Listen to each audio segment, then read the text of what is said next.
Good afternoon, Good Mr. afternoon. Calderwood. No, Mr. Connell. Large lot.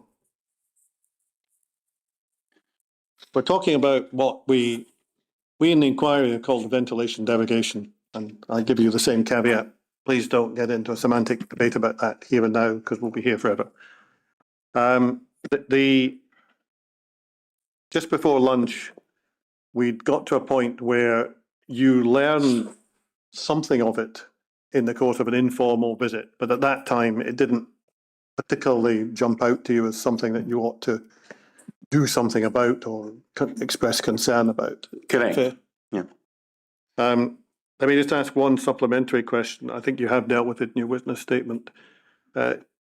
You gathered that this had been decided by the project team at an earlier stage and was thought acceptable.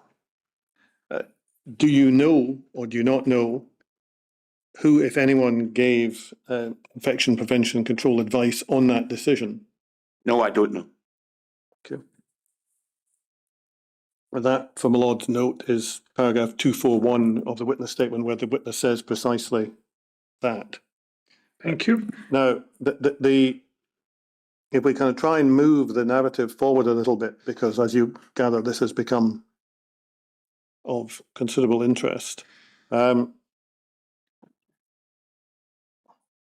I put to you earlier on, or probably I asked you to accept from me, that when those arriving in the new hospital turned up, clinicians, doctors, estates, IPC, they didn't know that there'd been a change from the SHTM figure of 6 to 3.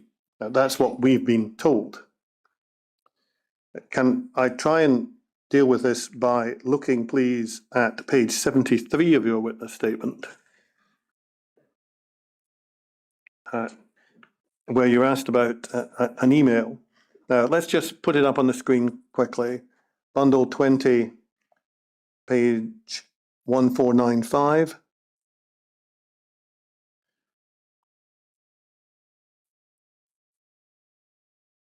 Now,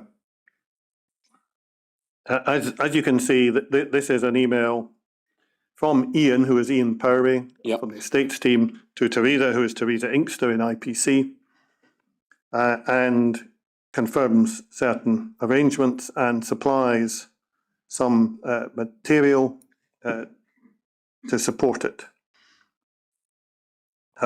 You're asked about this in your witness statement, and you say, well, this is not an email I've ever seen before preparing for this inquiry. Is that right? Correct, yes.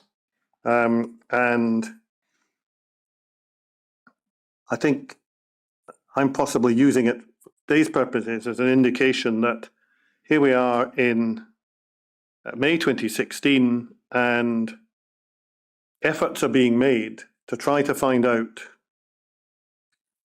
from IPC to estates, we then go to the project team, what the answer is to this question about air change rates.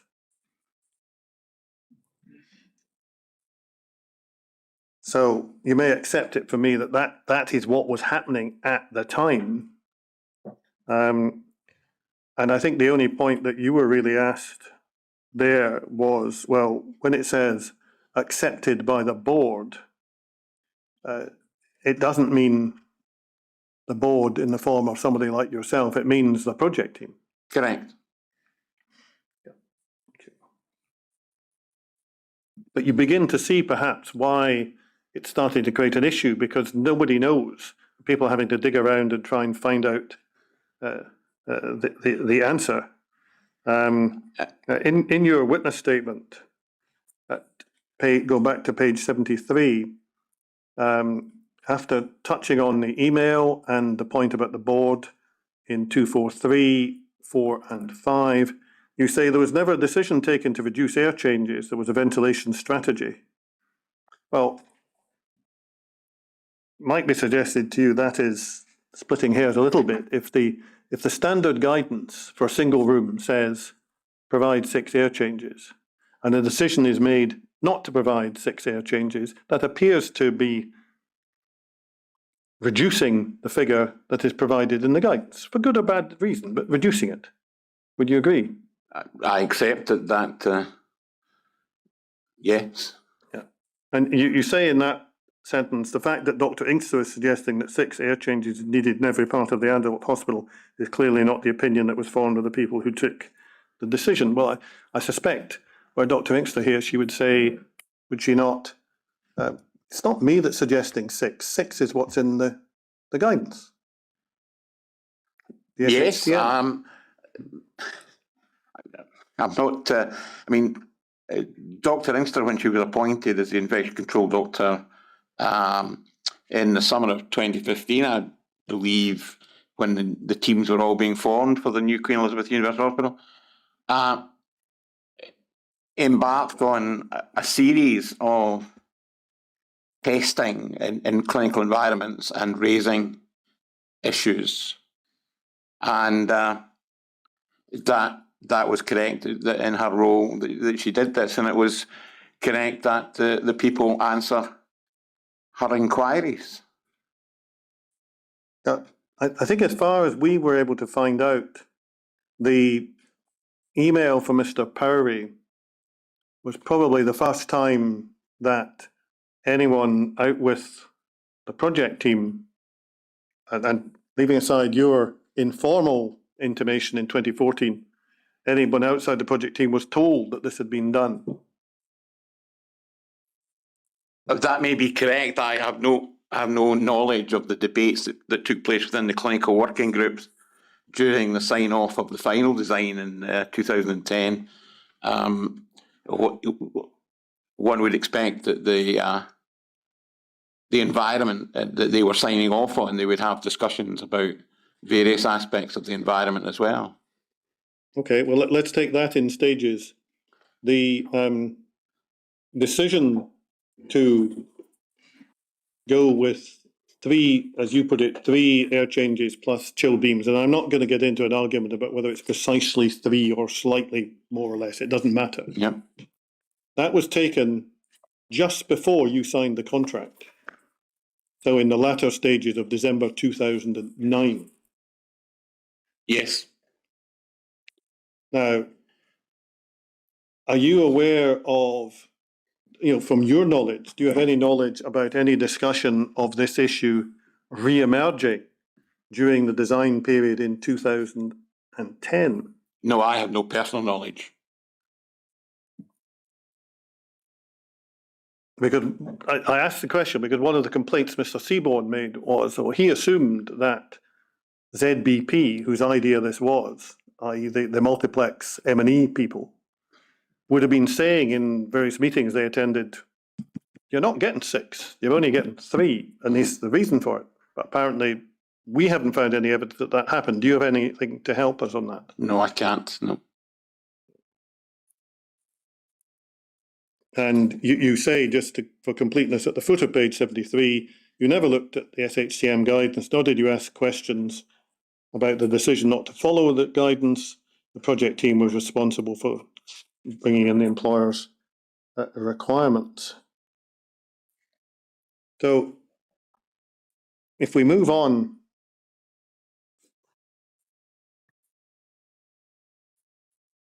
you say at the second half of paragraph 249 on page 74, that the team took a decision that 3 plus chill beams was acceptable, and that was the step.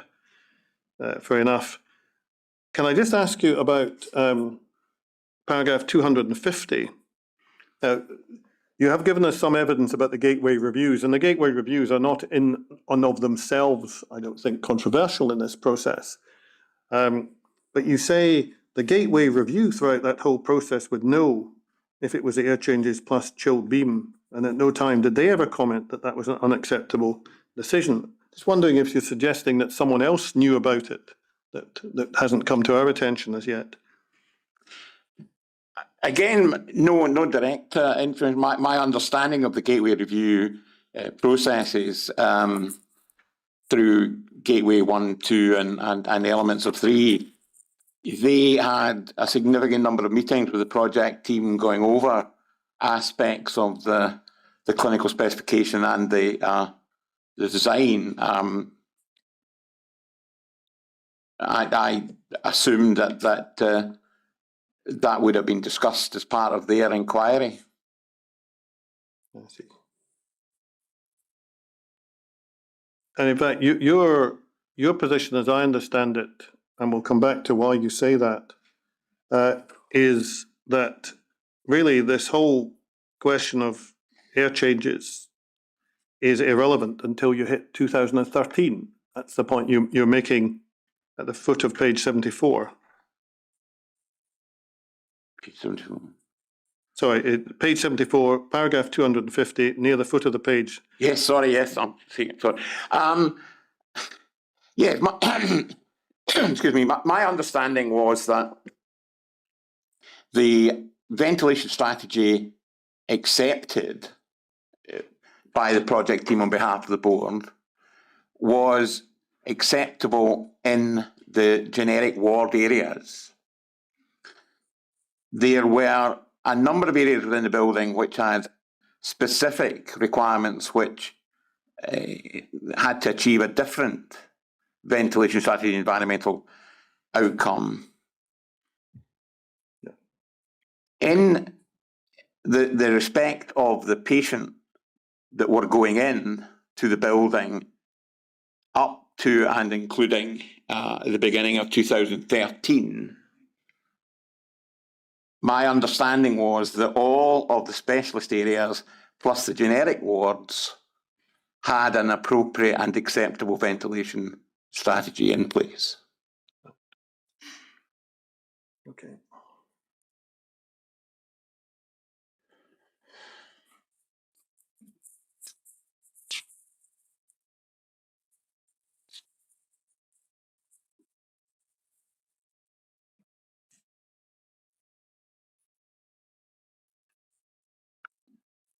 Well, again, just for the notes, you repeat some of the same comments in paragraphs 267 and 268, which is a reference to the board, meaning the project team, after a quotation from the exchanges that happened in 2009.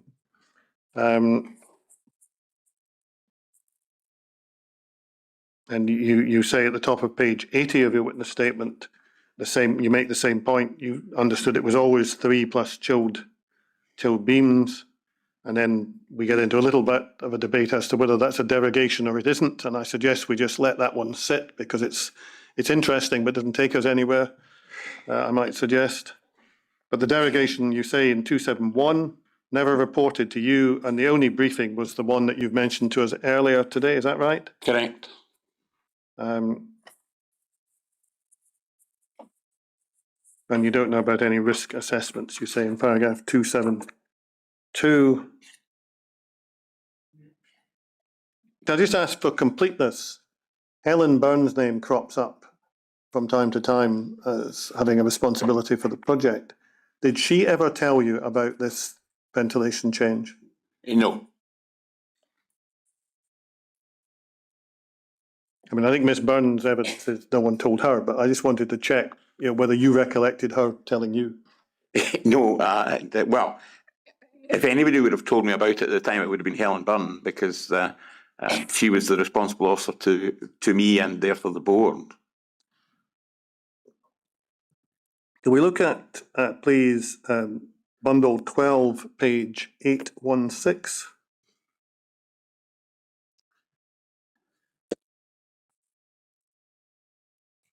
Now, let me just get this right.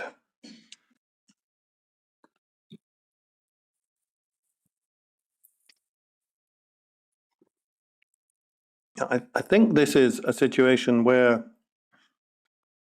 it is said by Mr. Loudon in June 2016 that you have asked him to establish why there was a variation to recommended air changes for single room on a ward from 6 air changes per hour as to, I think it's HTM 0301, which is the English version, doesn't matter, and the process to sign off. So what prompted you to send Mr. Loudon in 2016 on that particular trail? I'm be honest, I can't recall. Excuse me, I assume it is the existence of the SBAR report, which is an escalation that a situation was unacceptable or a challenge and had to be and has to be addressed by the board. My previous, as I've said in the statement, detailed involvement was around the clinical environment that we were seeking to create for adult bone marrow transplant and why the decision was taken to incorporate infectious diseases into the building. Neither of these two services were in the specification that resulted in the building being built as was. I mean, I suppose the question I have to ask you now, because obviously we're pulling together a lot of the threads, or at least trying to, is that you appear to have been asking David Loudon to find out something which, on the face of it, you already knew about by that time because you'd been told about the, at some point about the decision and about why it was reached and how it linked to the temperature variant and so on. Sorry, I'm not on that last point. The temperature variation. Well, if you remember, in one of the documents that was put to you in your witness statement, the existence of the change of the temperature from 28 to 26 was mentioned as one of the reasons why the air change rate was being changed. Do you remember that? No, I remember the statement, but I don't think it was, from my point of view, a statement in relation to the reason for the change. I think throughout the discussion and the questions I was being asked, I was trying to state that from reading the documentation, the ventilation strategy evolved from a series of decisions that the project team conveyed to Multiplex and their design partners, both, as we've now established, before contract signing and subsequently. And I, in my statement, make reference to two particular aspects that were included in those guidance. One was the decision to have the building as a sealed building, and the second was in relation to trying to control the temperature. In this particular email trail, I can only conclude that an SBAR report was raised in relation to specific areas, which said 3 was not acceptable in specific areas, and my attempt to address that was to say, why did we take the decision in those areas if in fact it's wrong? Thank you. Now again, for my Lord's notes, that's the matters covered in paragraphs 278 and 279 of the witness statement, when the witness gives essentially similar responses to the ones that we've heard today, perhaps slightly shorter. Now, can we take that one down, thanks, go back to the witness statement, go to page 84.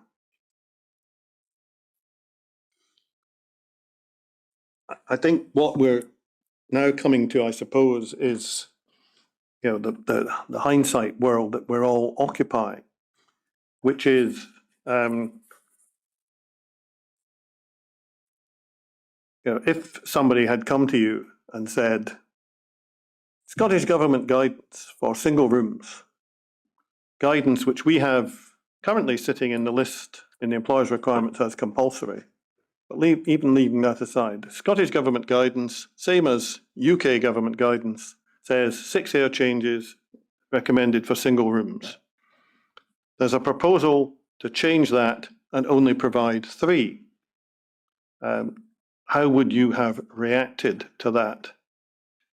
And your answer, as I understand it, from 290 and 291, well, it would depend on what material was put in front of me, and if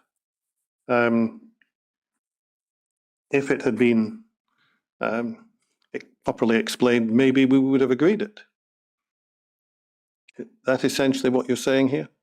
Well, I'm saying that if a paper had come to the board setting out the reasons why we would propose to go from 6 to 3, that would contain a series of pertinent information which would allow the board to form a view whether the proposal to accept the change was acceptable or, excuse me, unacceptable.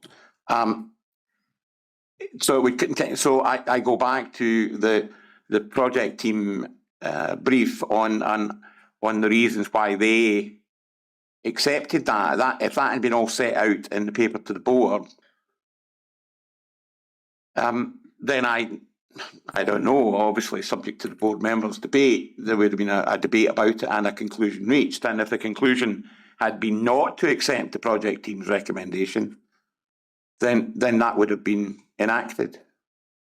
And would it ever have occurred to you in that scenario that if public money was about to be deployed to build a flagship hospital, as part of the Scottish Government's healthcare network, of which you are a part among many, Yes. that you might need to tell the Scottish Government that that was proposed at an appropriate stage before it was locked in? Well, clearly at the time, excuse me. Clearly at the time, people didn't think that was required and didn't report it up the line.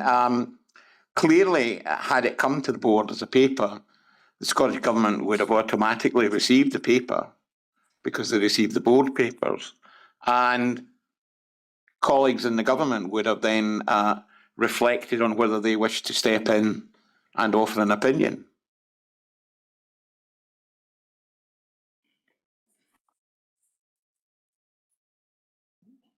Thank you. No, I didn't take you through your discussion of this because you've given us it orally. I think the only reason that an exchange continues a little bit on page 85 in paragraph 292 is that you keep using this phrase, guidance is guidance. But if you were aware at the time that when the employer's requirements were constructed, SHTMO 301 was selected as one of the guidance documents to go in the compulsory box, would that have influenced your view?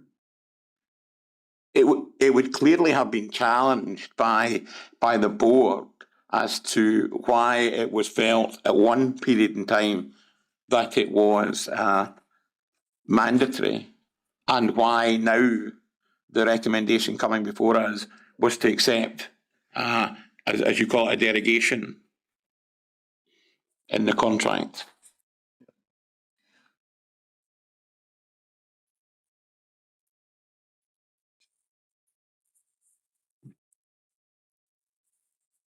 Well, I may be able to leave that topic. If not, just bear with me 1 minute.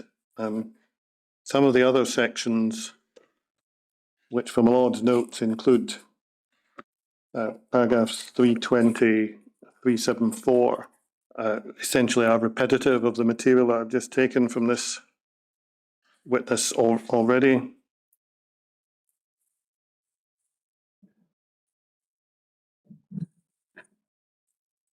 Well, so let me just sort of move a little bit into the practicalities of it, and go to page 120 of your witness statement in paragraph 431.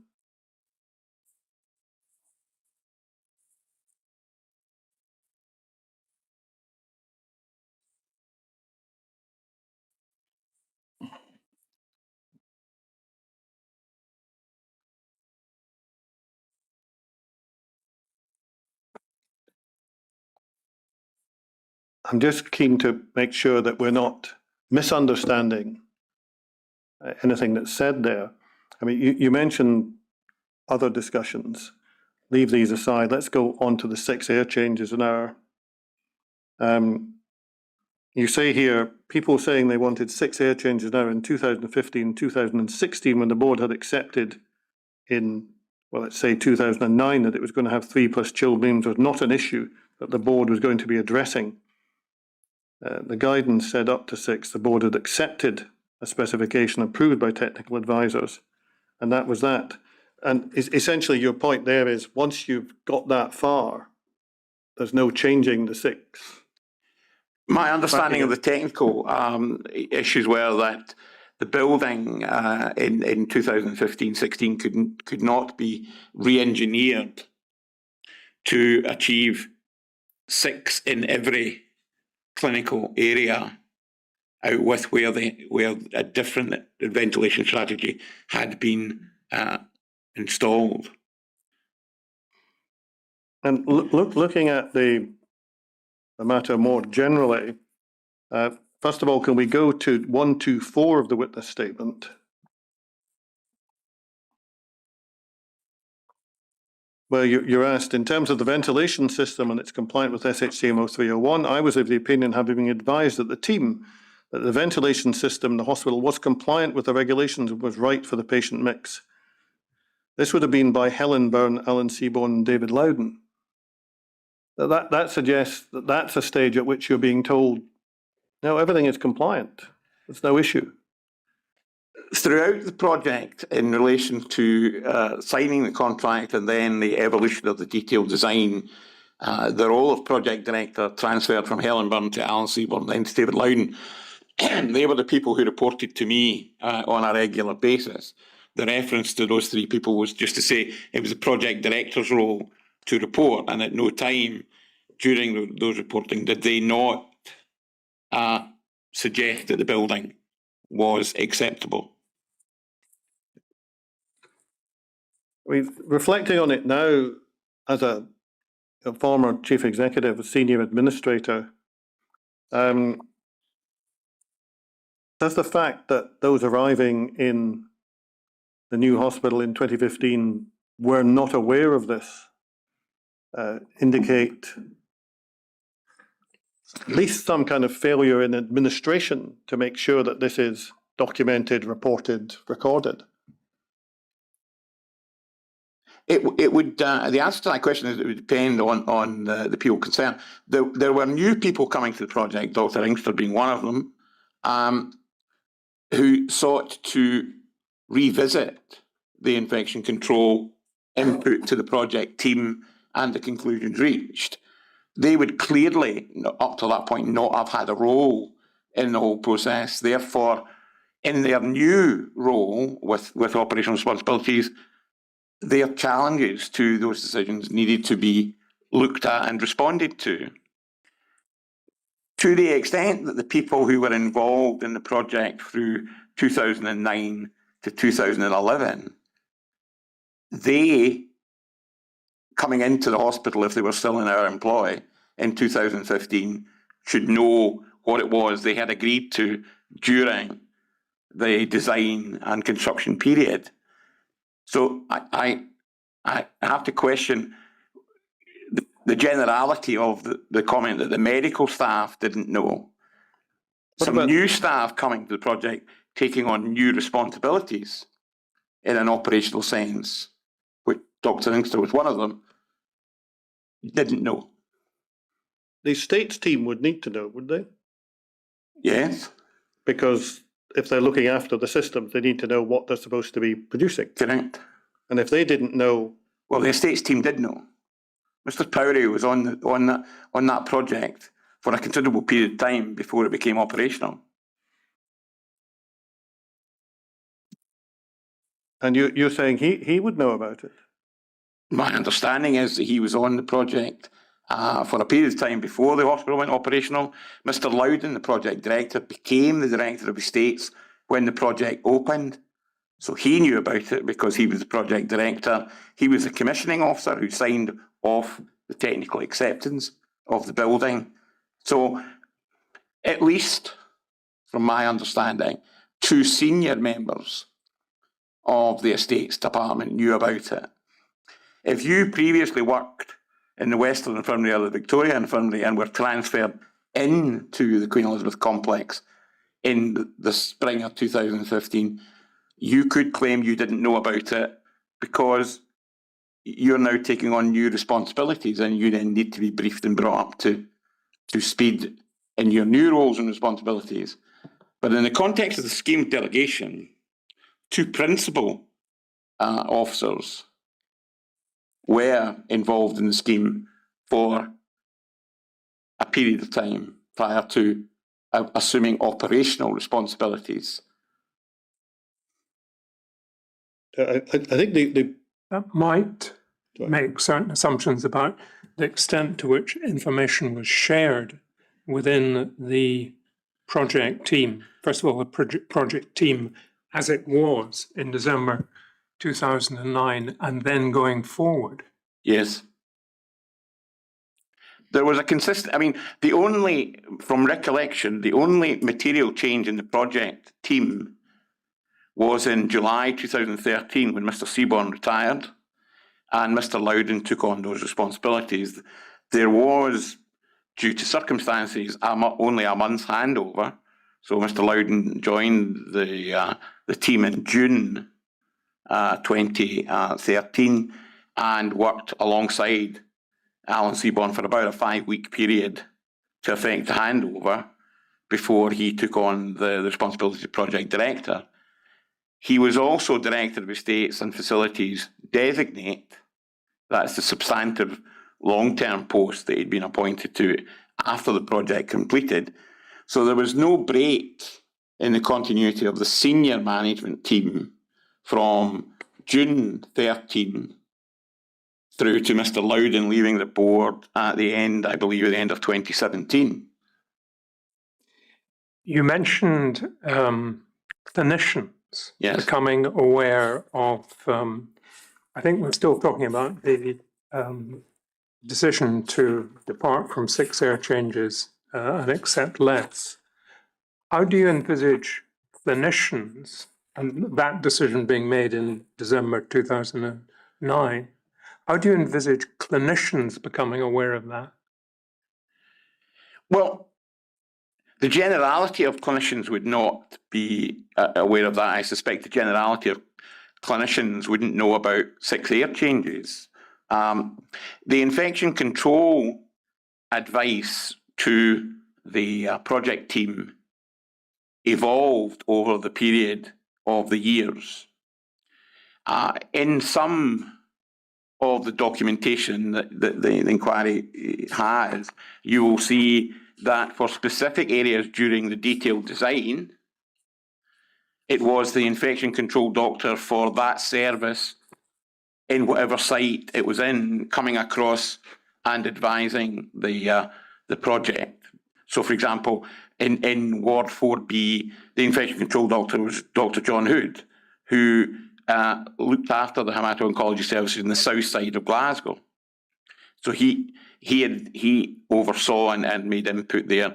There were permanent members of the nursing staff, infection control nurses, seconded to the team, starting with Annette Rankin and then changing when she moved on and was promoted. And there was an infection control doctor input at different times. So you would need to look at the specific working group.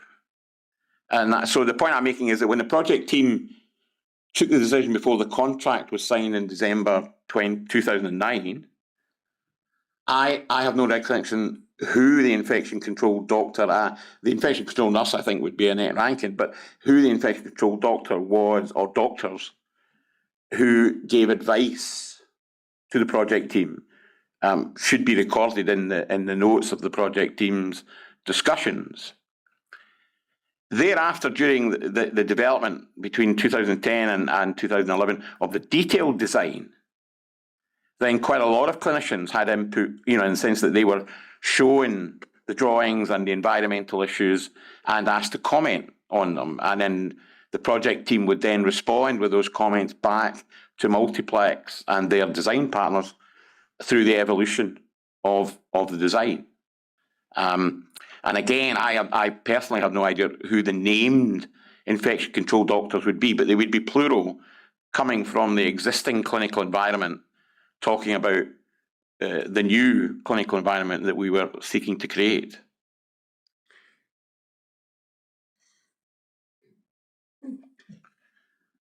Well, we've seen indication that Dr. Hood's advice was sought.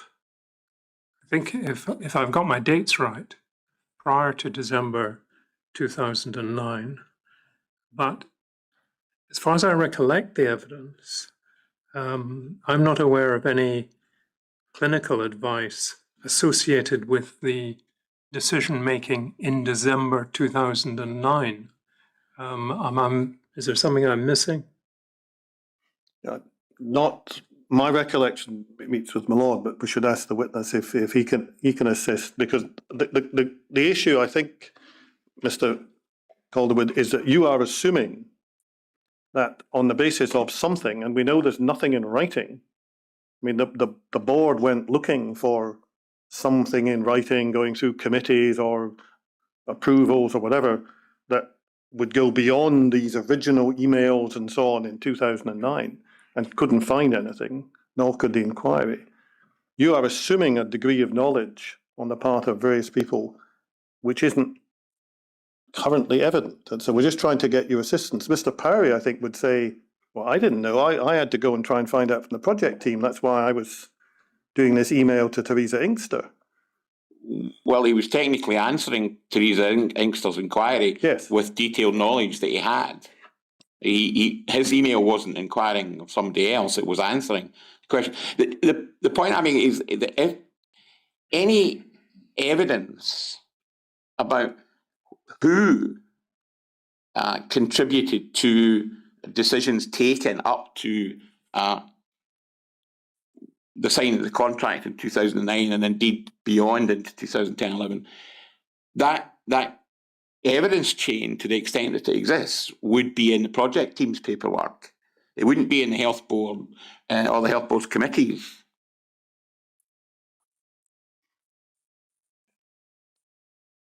I'm trying to remember, but I don't think Mr. Seaborn even said he told Mr. Loudon during the handover about this particular issue. That's my recollection of his evidence. So there's even a question, remember you were sending Mr. Loudon to find out why this had been decided. Now, if he knew, he'd be able to tell you immediately. He wouldn't need to go on a hunt. Again, the point I'm making is that the SBAR report that, which I haven't seen, but obviously raised issues which suggested that certain clinical areas that we had accepted as being reasonable, acceptable, or compliant were not.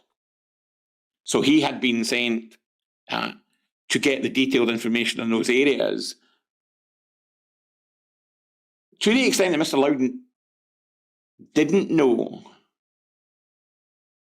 what the ventilation strategy was, I am confused, because as the project director who advised the board that the building was acceptable to take over, how could he have done that role if he didn't know what he was signing?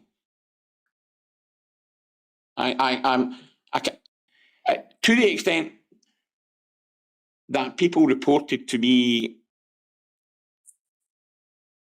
that information might not be dependable. I can't comment on. In my experience of commissioning hospital buildings, there is a very complex but basically procedural manual that you follow.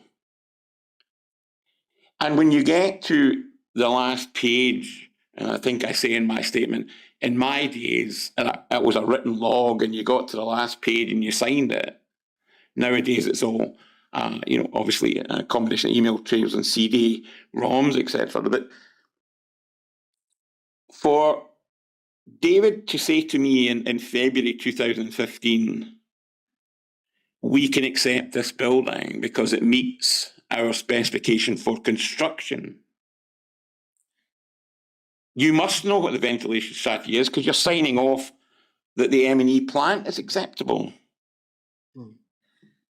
Capita, who signed off that the building had been built to our specification, must have known the ventilation strategy, because how else could you say it's acceptable?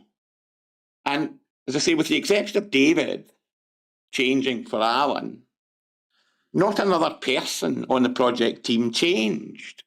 So how anybody on the project team could say, oh, I've been involved in this since 2009, I don't know what we did. I find, if I had been in any of those roles, surprising that you could say that.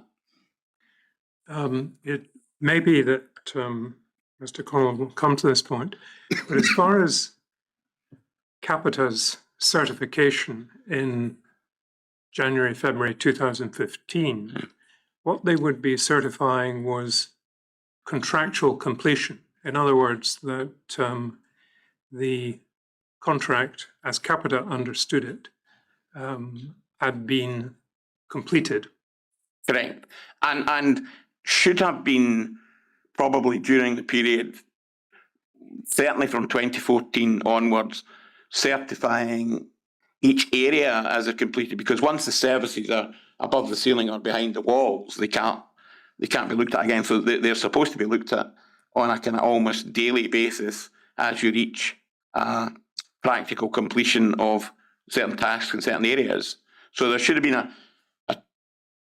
a chain of Capita as the board's agents confirming that each area was being constructed to the agreed specification, which is slightly distinct from the point we're making up at the moment about whether the specification was absolutely what the specification was, because the point I think you're making is if we take the example of the ventilation specification, air change, and let's take air change rates as the example, in generic wards, Capita no doubt correctly certified that the general wards conformed to what was contracted for. That's my understanding, yes. Yeah. Mm-hmm. But the point I'm making in answer to Council's question is that for anybody to now say that they didn't know, I can't comment on how they could arrive at that, because you can't not know if you've signed off that it's acceptable and you're the board's agent. Well, as I think we've agreed, that depends on the extent to which those who were directly involved, again, if we're taking the air change rate as our example, those who are directly involved in December 2009 shared that information, or that information was evident in documentation which others looked at and understood and realized that they had an obligation to understand it. I can accept that point, but I have no reason to believe that the information wasn't widely shared and understood by the entirety of the project team. Yeah. I think what Council is putting to is that we've heard certain evidence that might indicate that it was not as shared as widely as it might have been. Mr. Connell, I've interrupted. No, I think my lord has illustrated the point that topics tend to overlap one into the other. And I'm going to come back to this precise point with you in the context of the word validation at handover, because I want to ask you about that. But it does take me conveniently into another topic, which is the availability and deployment of technical assistance for the board. Because we know there was a decision made and implemented which changed the availability of technical assistance. And I may need to ask you about what you know about that. Can we go, first of all, to page 13 of your witness statement? Because this touches on one of the topics. This is a sort of, it's a passing remark which reveals potentially quite a lot. You say in paragraph 36 there, the design of the water system and its approval sat with the project team throughout the dialogue of the design. And then in that project team, Capita, who were appointed by the board as our assurance arm. Now, what do you mean by assurance arm? Well, as I understand it, particularly now, having seen more paper, as we agreed to the contract under NEC 3 conditions, you have to have an assurance arm appointed because that's the role of the board, in inverted commas, and that changed as we went into 2010. It changed the composition of the project team, and that's when Capita were brought on board to be that assurance arm to provide the technical and manpower that was required to do these tasks. And that resulted in the composition of the external advisors supporting the project team to evolve. Now, so far as Capita are concerned, one possible role for them was to provide, to use the same word, assurance that what was being proposed in the design and then in the building met the employer's requirements. If we go back to that, if you remember, yes, this is what we want, if you like, yes. Document. In order to do that, Capita would, of course, have to be familiar with all the provisions in the employer's requirements, all the details, and consider them against what was being designed. Now, Capita's evidence is that they weren't asked to do that. Can you help us at all? No, I can't, because I have had no involvement in that. I find it difficult to see how you can perform an assurance function if you don't have all the relevant information to hand, and I can't think of any other group other than the project team and the project director that could supply that. Yeah. Now, the reason I asked it, lots of witnesses volunteered in their witness statements, Capita and assurance in the same sentence, just as you did. But when Capita came along and said, no, we have a contract that says, yes, we'll do that if asked. We weren't asked. Do you know anything about that? No, I don't, but having seen some of the invoices, I don't know what we were paying for then. Well, the difference is, I think, explained this way, Mr. Calderwood. If you create a drawing which shows where a wall, say, is going to be constructed, and the contractor creates that drawing, Capita can come along and check that that wall has been constructed in accordance with the contractor's drawing. And they can certify, yep. You've built what your drawing said you would build. That doesn't tell you what the employer's requirements provided for that wall, whether there was any specific requirements. And they've said they didn't go back beyond the contractor's drawings. I can't comment on that. You obviously were, well, maybe you weren't. I won't take anything from your earlier answer. Were you aware that there was a change to the provisions made for available technical advice to support the project team as a consequence of the change of the contract? A paper went to the performance review group seeking agreement to change the composition of the technical support to the project. I honestly can't remember the date of the meeting, but it was a meeting where the project team, the project director in particular, was challenged about what he was wishing to do and wishing to spend. So yes, a paper came to the board to say, we want to change the role of consultants A to this, and we want to appoint new consultants to carry out, tasks B and C, and we want to retain other consultants to give us advice on D and E. And that did come to the performance review group, and I can't recall the date. I suspect it would have been late 2009, early 2010, to reflect the signing of the contract under NEC 3. Well, let's see if we can move that forward. That's very helpful. Can we go to page 55 of their statement, where you touch on the different players in this particular piece of narrative? You say Curry and Brown were originally appointed as cost accountants, going all the way back. They came on board to help discussions around affordability and cost. I think their position is ultimately that's where they ended up doing largely some project management and some cost accounting. Were you aware of that? Ultimately, the role of Curry and Brown, yes. Yeah. Yeah. And then you say they were involved in coming up with exemplar design.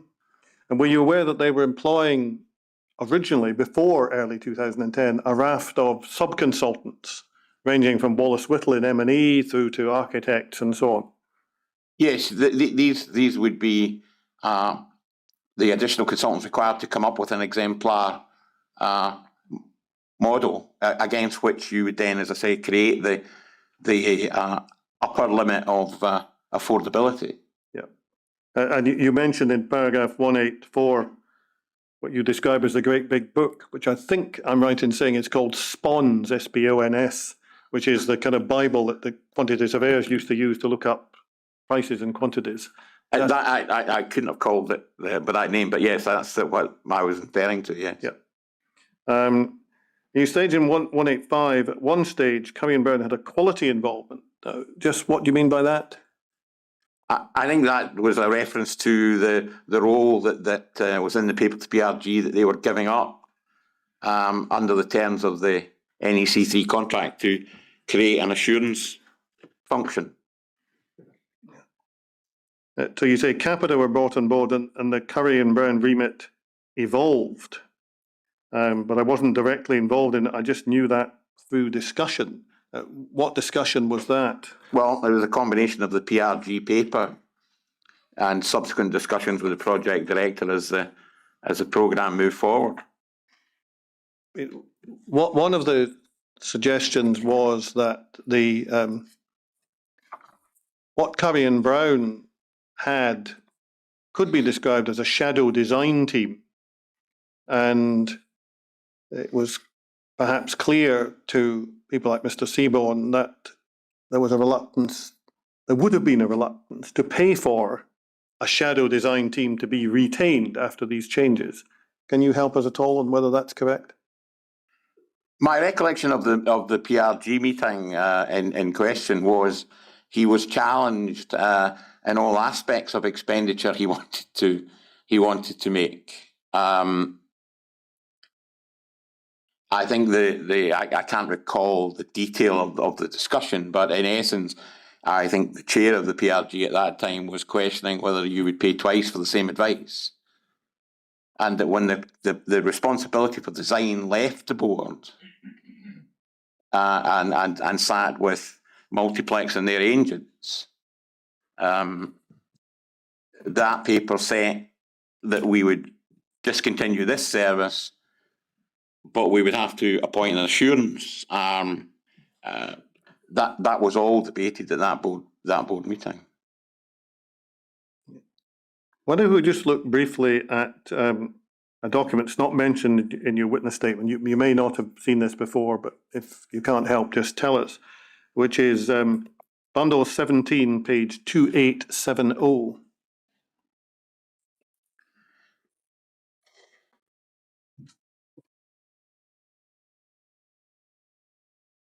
No, I've never seen this document before. No. The reason I'm putting it to you is, first of all, date, because it accords with the date that you were mentioning of early 2010.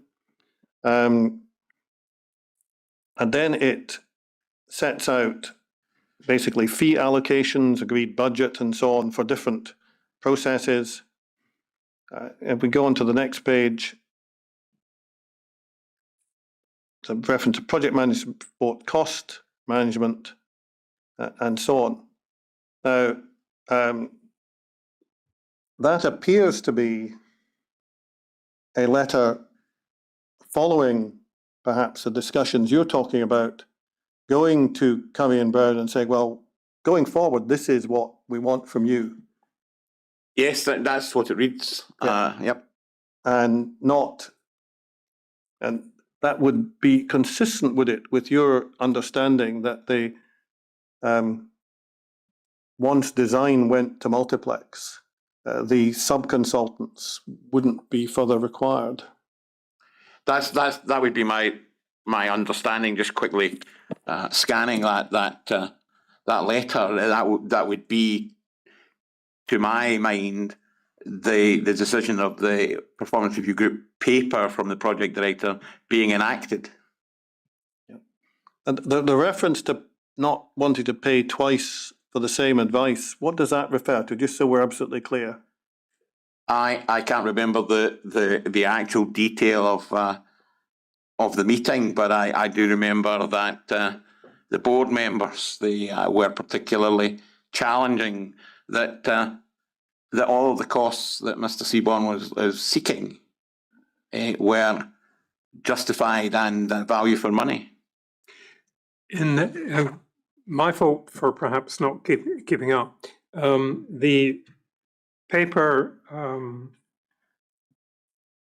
Mr. Seaborn, first of all, went to the project review group. No, the board's performance review group, the principal subcommittee of the board. Right. Right. And went to that subcommittee, and then a subcommittee report would go to the board. The minutes, under the scheme of delegation, the performance review group would be able to take the decisions on behalf of the board. So the minute of that meeting, which would record the PRG's decision, would be seen by the balance of the board members who are not on the PRG. Right.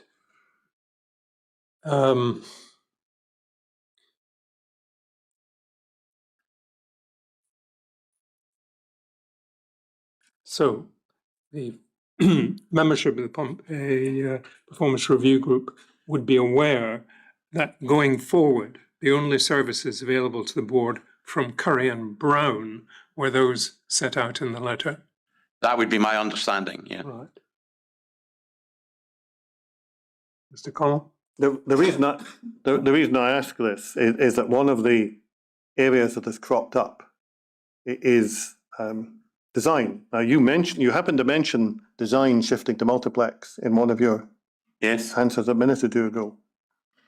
So if you then have a period of time during which multiplex, who have the primary responsibility for design, there's no dispute about that, multiplex are producing, for instance, designs for wards and M&E designs.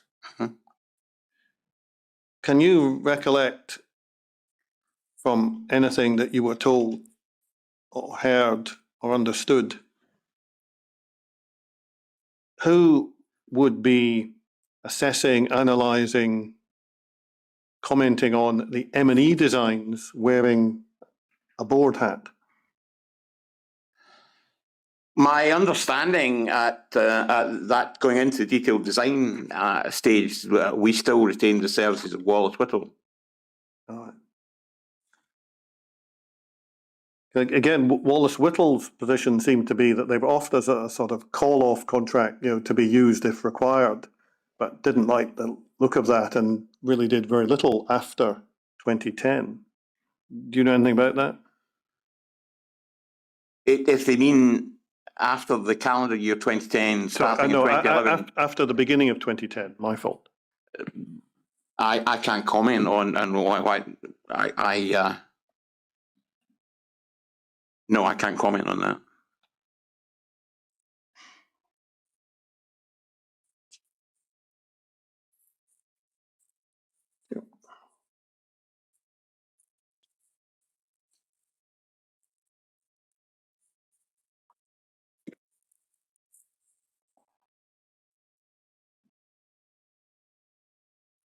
This may explain a later answer. If we go to page 103 of your witness statement.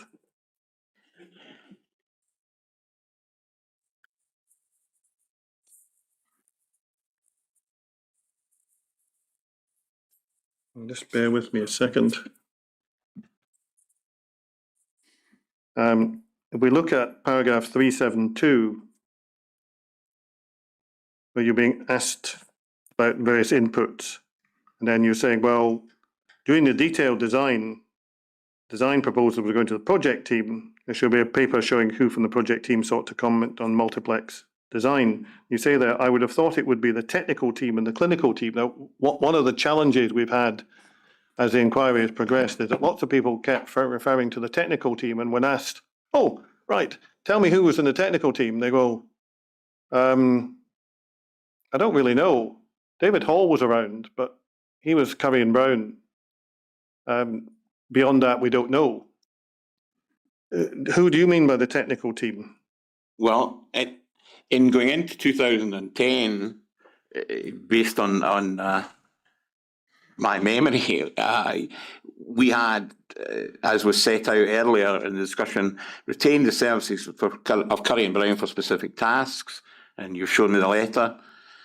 We had appointed Capita, and as I understood it, we had retained Wallace and Whittle for advice on M&E. My understanding of the detailed design phase was that Multiplex would bring forward their design proposals for a clinical area. That would go through the project team, and it would then go down, as I understood it, one or two different lines. It would go through the chief operating officer into one of the detailed clinical teams, and I believe at the peak of the project in 2010, there were about 90 of these clinical groups who would provide the clinical, the service input to design, and the technical input to design would be through the project team. Those two views would then be pulled back together, and that information would be conveyed to Multiplex that either the proposals were fine, or that we being the board had concerns about A, B, or C, and asking Multiplex to address those, or answer those concerns, address those concerns, or answer them. Okay, can I try and split this into bite-sized chunks? I think the clinical gatherings that you mentioned, we have probably had talked about as user groups.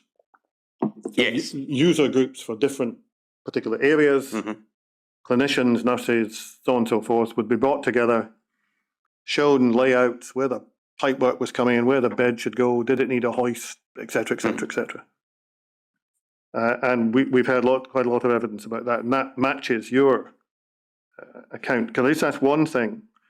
In your witness statement at the end of that paragraph, you say you thought that the infection control nurse would be the conduit to get ICD input. Do you have any understanding as to, well, first of all, what does that mean? Is that a sort of standing instruction to get input, or is it just if needed? Well, the infection control nurse was a permanent member of the project team.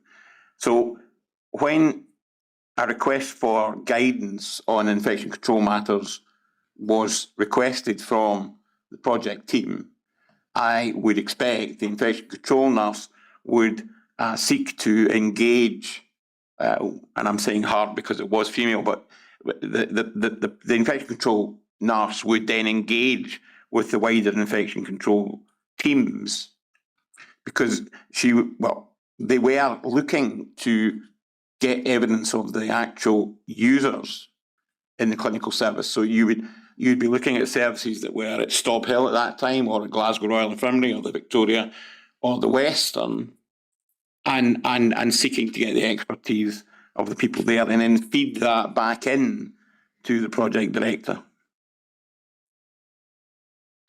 And that would depend on the infection control nurse understanding that something being discussed or something that was before the user group was an infection control issue, and that she didn't understand it well enough to come to a decision on her own part.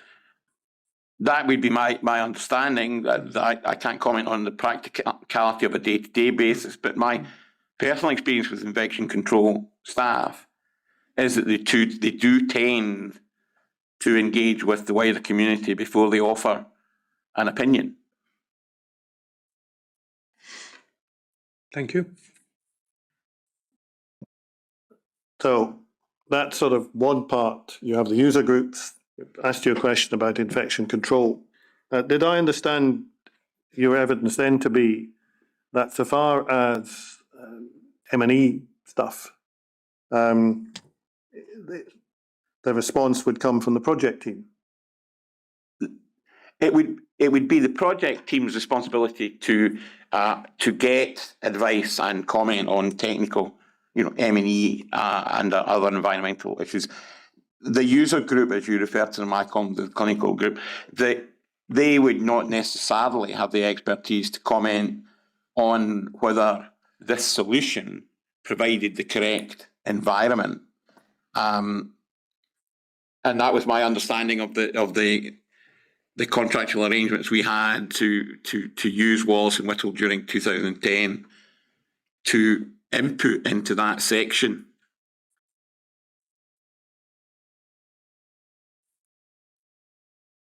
Thank you. Do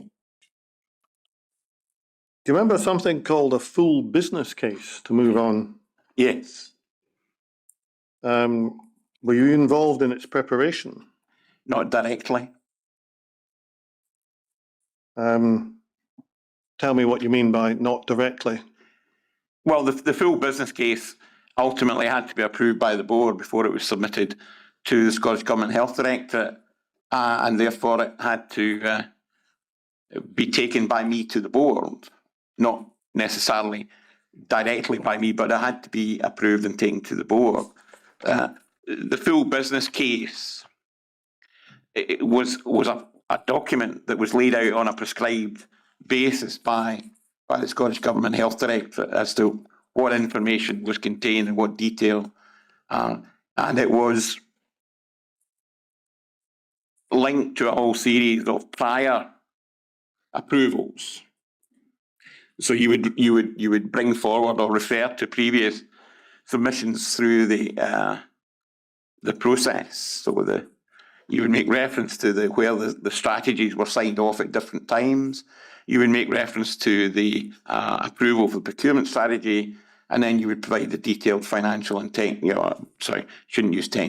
financial and clinical information needed, and in particular for the full business case, which went through the Finance Directorate in the Scottish Government. They were interested in the board's affordability of being able to cover the costs associated with the investment. As we understand the process, and please correct me if I say anything that doesn't match your understanding, the way this contract was set up was in two stages. Well, if you ignore the laboratory for the moment, which is separate, but it's not a topic that is within our remit. One was where you get the detailed design done, and the contractors are instructed to do that. Yes. And then, before they go and build anything, they need basically an instruction to proceed from the board. Yes. Which the board needs full business case approval to get. Correct. Now, one of the issues that has emerged is whether the departure from government guidance on ventilation was in the full business case or should have been in the full business case. First of all, do you know the detailed answer to that? No, I don't. No. You were sort of asked this question, not very well, I suspect, in the preparation of your witness statement. If you go to page 81, at paragraph 277, again, am I right in thinking that the way the board structures worked, although you didn't write it, you were responsible for it as chief executive? Yes, that would be fair. Now, you say there the 3 air changes and chilled beams being the design solution came up after the appointment of multiplex, which was several years later. That's not correct, is it? Not in the context of where we are now, no. And in relation to 277, I was certainly talking about the business case that was approved, which I can't remember the title they used for the fire stage approval. We had to do a business case to secure the capital and to be allowed to go to procurement. So the board could not have started the process in what would be the kind of early spring 2009 without getting agreement in principle from the government that the 842 million predicted cost of the investment was going to be made available. We couldn't go to the industry and say we are hoping, depending on the price, we might be able to pay for it. So there was an interim stage, and my answer at that point was I was talking about the initial business case, which allowed us to secure the money or the offer of the capital from the Scottish Government. Would that be the outline business case? That would be the outline business case. Sorry, I forgot the reference that you call it, the outline. But that went through the process, and as I say, that document would not have contained anything about the air changes, etc. The full business case, which would go in now, I don't actually have the detailed timetable in front of me, but it would have been late 2010. Late 2010, I think, yeah. The date for the full business case.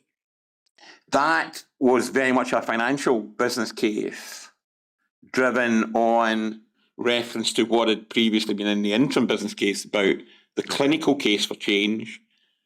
And that would be much more about the firmed up scheme is now going to cost X. The board's ability to finance that, because the running cost of that would be Y. And what would the board save in the closures of Stob Hill, Victoria, Southern General, and the Western Infirmary, and the release of those funds, which would give the government confidence that the health board could afford the capital charges and the running costs of the new complex at some point in the future. So it was a very detailed series of financial information and interrogation. And the bottom line in the full business case was that the detailed design had brought the project in within the indicative costs that, well, in fact, it was below the indicative costs that were in the outline business case. That the board's financial position at the time of proposing to go forward was X, and that the savings would be Y. And at the top, off the top of my head, the kind of headline number was that the board would release approximately £40 million per year running costs, greater than was needed to finance the new building. So there would be a net saving to the board at the end of this project. Now, that evolved over the years going forward, but at the end of 2010, that was basically the headline numbers, that the investment would drive a cost of approximately 40 odd million a year in new costs, but the savings from closing 4 other sites would save about 80 million a year.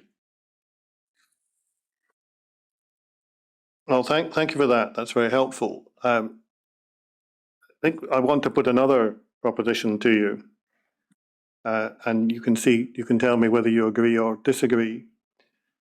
Because of the way the contract is structured, the contract between the board and Multiplex, the full business case is essentially the trigger for people putting shovels in the ground and getting the build going.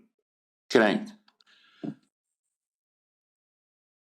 The Scottish Government is about to invest through the board, through the funding structures, a lot of money to create this flagship, best in class, whatever you want to call it, hospital.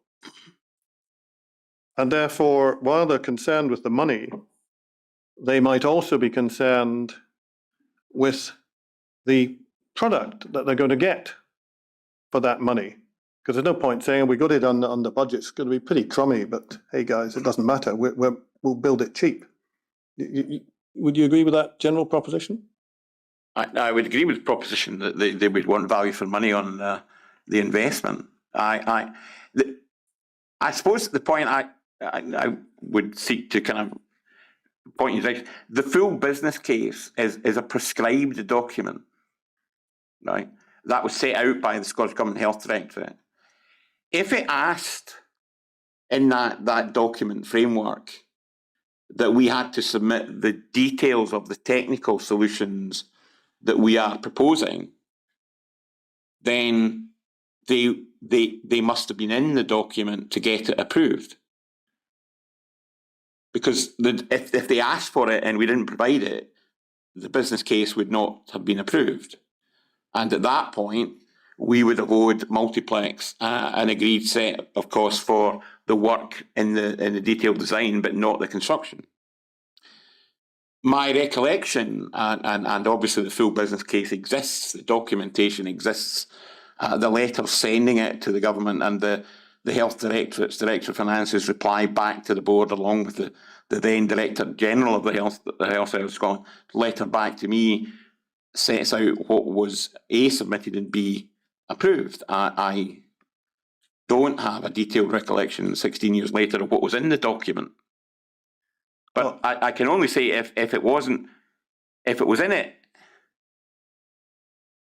did someone read it and agree with it or not? I don't know.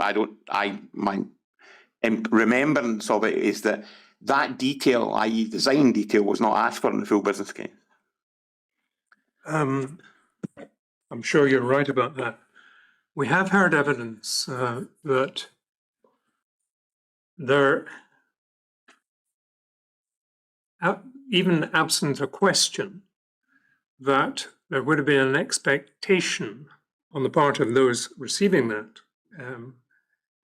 final business case to be informed if there had been a decision to depart from current government guidance on design. Would you share that expectation, even in the absence of a question?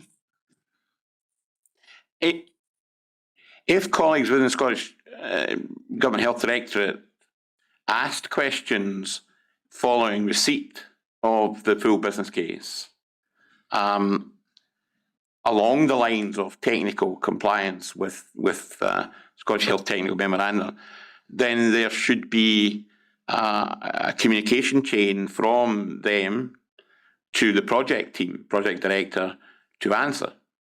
the inquiry. I'm not aware of any document, or sorry, of any request for that detailed type of information. If it came back formally from the Director General's office, then that would routinely have been either sent directly to me or copied to me. And I don't recall receiving any communication from colleagues in the government.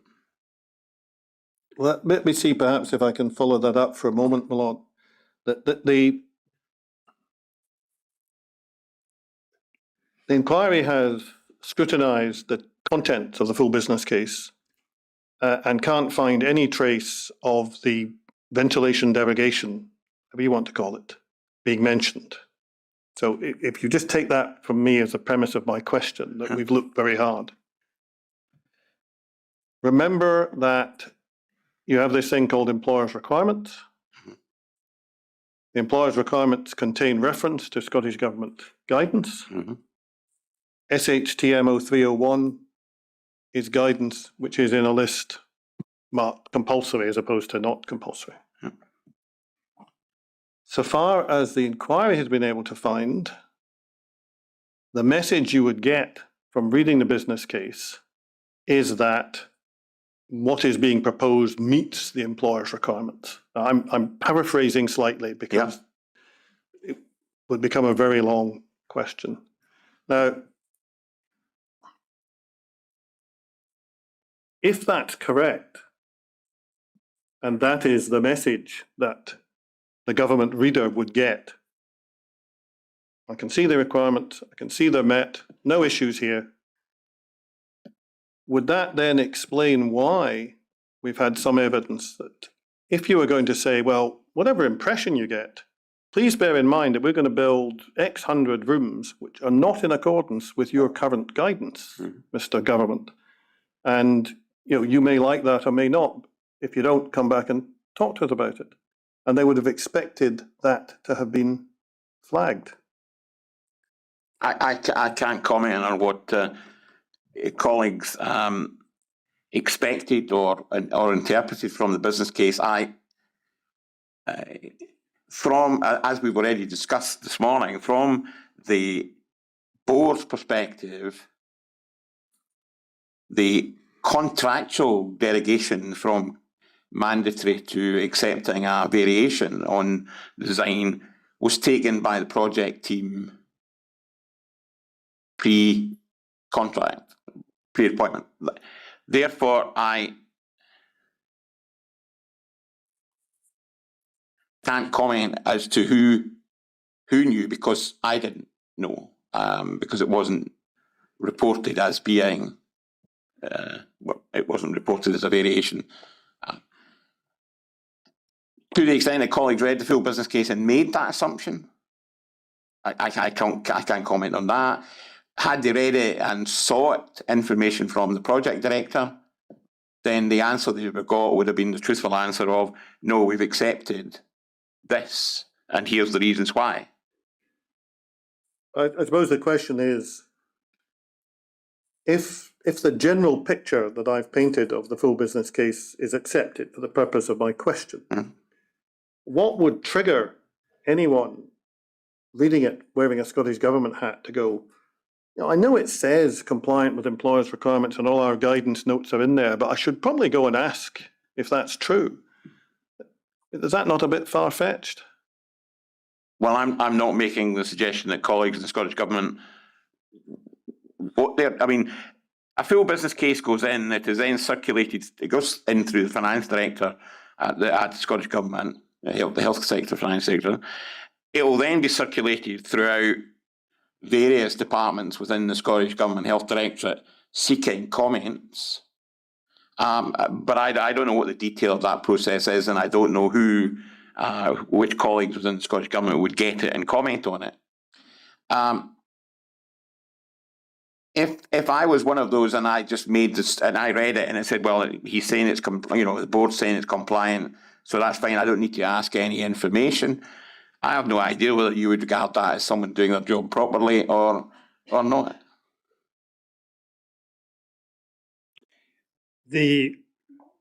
My recollection from reading the full business case, and I'm sure it wasn't a very detailed read, is that it does not go into really any detail of the design of the hospitals, but it does present a proposal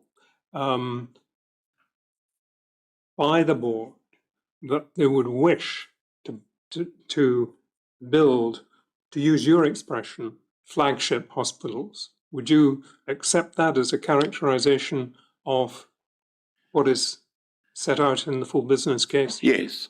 Yes.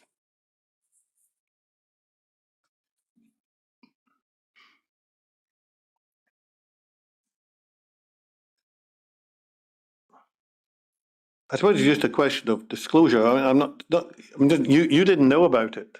So it's not that you haven't disclosed something. It's just that you are the person in the hot seat who was responsible for this document. If you're going to say, we're going to build your flagship hospital, would you not have to disclose if you knew, and somebody knew, not you necessarily, but somebody in the system knew, maybe not very many people, but somebody knew that you were not going to comply with Scottish Government guidance on air change rates, which at least on paper are there for the protection of patients? Yeah, no, I accept the point you're making. I can only say that the full business case was prepared in essence by a group of directors taking in their individual responsibilities. Financial section was overseen by the board's director of finance, particularly in relation to proving future affordability. The technical input would be provided and drafted by the project director, and the clinical information would have been seen and commented on by the chief operating officer. So all of these things would have been ticked off. It would come to the board and then would be presented to the board in a discussion, answering any of the board members' questions before it was formally submitted to the government. And then subsequently a letter coming back from the Scottish Government giving approval to proceed. I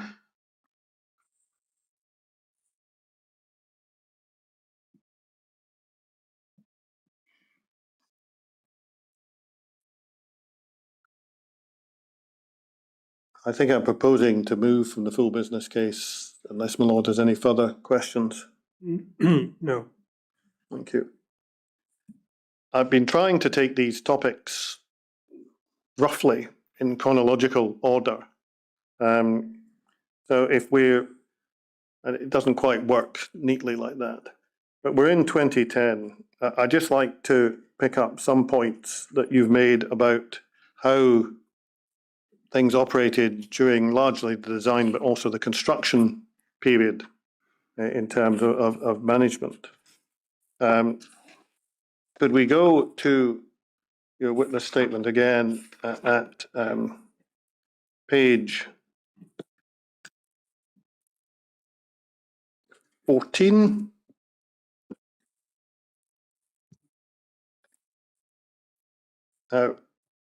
Paragraph 43 there.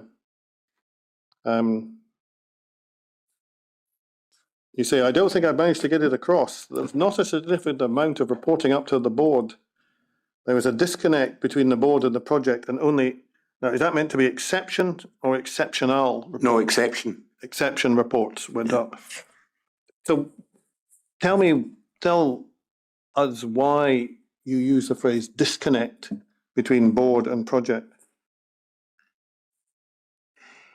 I think I can't remember the detail of the questioning to which this was my response, but I think I was trying to convey that in relation to the scheme of delegation, the project was delegated to the appropriate senior directors, and the board had nominated a couple of non-executive directors to liaise with the project team And what came back to the board were basically progress reports. Were we on time? Were we within budget? Were there any changes to report? And I suppose the point I was trying to get across was that was the point I was trying to make about disconnect. There was not a routine. The new hospital was not a kind of standing item in the board agenda where every meeting we would discuss what was going on within the terms of the project. Now, one of these non-executive directors, I think, would be Mr. Winter. It was, yes. What Mr. Winter told us broadly along the lines of what you told us, that it was progress really that he was mainly concerned with. He didn't get sent to look at what the contract required or any of the contract details. He wasn't given any of that material. He was just really going to see how things were progressing on site. Yes. Is that fair? Yes. Well, if we go to page 18, paragraph 56, you asked, well, was there a process for committees getting reports on decisions made by the project team? And you say groups of staff, clinicians, project team and acute services receive updates on the go. So that's presumably informal updates. Yeah, the point I was trying to make was that the reporting on the operational aspects of the project between the project director and the chief operating officer went through that mechanism, and they had a formal committee structure to receive these and to hold the discussions. And then you say the program board. Is that the right label? Is it? I can't remember the title. I think at one stage it was referred to as on the move or on the go working groups, but there was a formal meeting structure between the chief operating officer and directors and the project director. And you say, so far as you're concerned, the decisions didn't come to you. You were aware of some of them from conversations, but not for decisions. So no one came to you and said, will you approve this? That wasn't your role. It was only if as I've tried to explain, what would come to me would be exception reports. If they did not have the ability to take decisions, if it was out with their scheme of delegation, and that would be primarily around big financial variation or discussions about changing the original employer's requirements, as you refer to it. Now, the characterization that you've used to describe these conversations in that paragraph is, you say, they would say something like, this is what we're doing, and they comply with all the appropriate regulations. It wasn't a sort of formal report, it was just a kind of update to you. How would you come to get an update of that kind? Well, they would come from a kind of two principal sources. One, the kind of regular bi-monthly meeting with the project director and the team. And secondly, in my performance management meetings with the individual post holders, which were, twice a year. Right. But, well, on a day-to-day basis, I'd be talking to most of these people about some aspect of the board's business. So far as the actual project team is concerned, can we look at page 21, paragraph 70? You say there, no formal mechanism for reporting decisions by the project team to the board, no formal report. Should there been some kind of formal report for this huge project? Again, I can't just remember the detail of the question I was asked.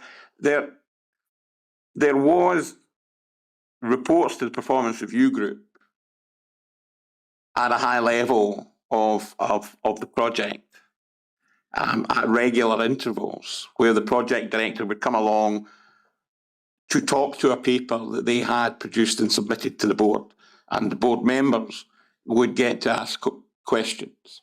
The point I was making there was, within the scheme of delegation, the day-to-day workings of the project team in their interaction with Multiplex to arrive at the final agreed design and therefore the commencement of construction didn't require detailed reporting.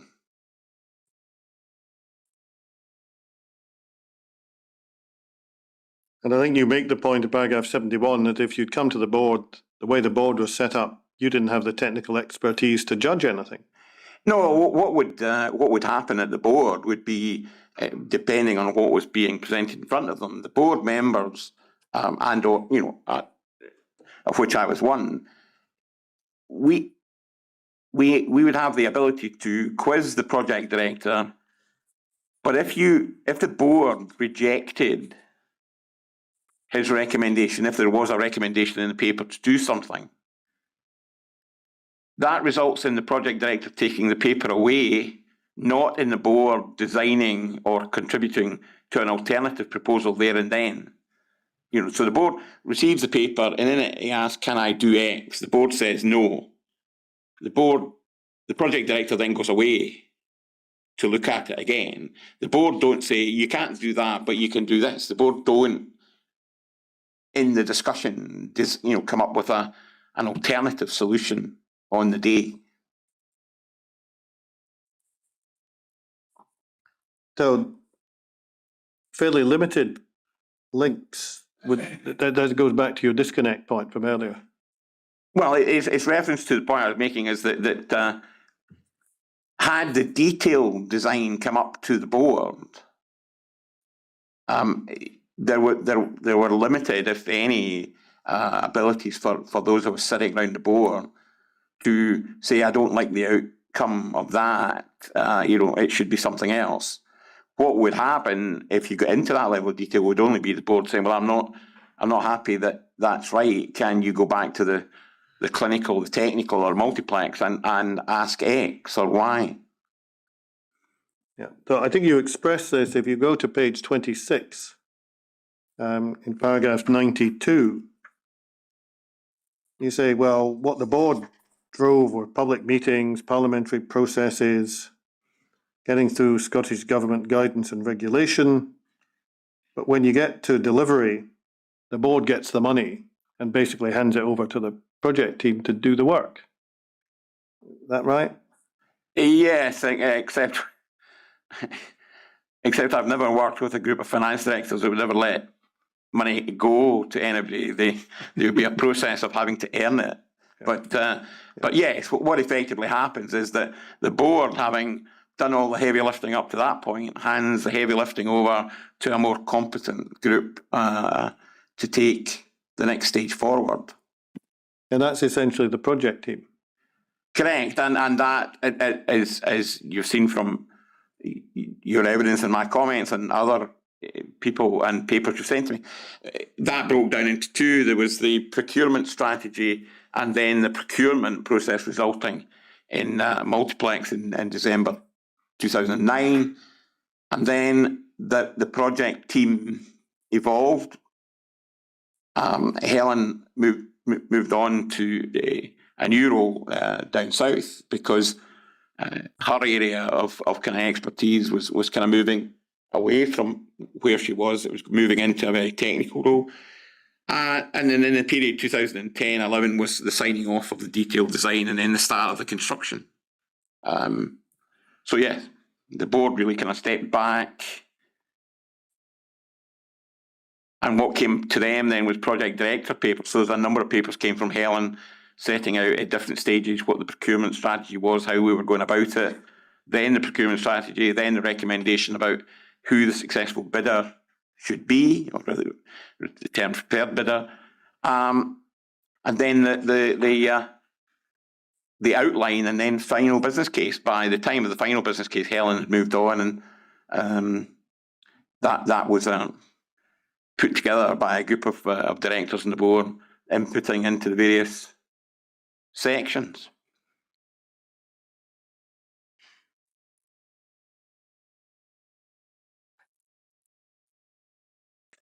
We just look briefly at page 41, please, at paragraph 143.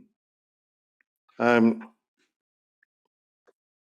you're saying here, choice of contract model, funding, charging and preferred bidders discussed at the Acute Services Strategy Board, day-to-day work done by Helen's team. Now, Helen's team, is that the project team you're talking about there? Yes, I mean, the key personnel were the same. You know, Alan Seaborn was the project manager till he became the project director. Helen, she was the project director. At that stage, people like Peter Moyer, etc., were on the team. Then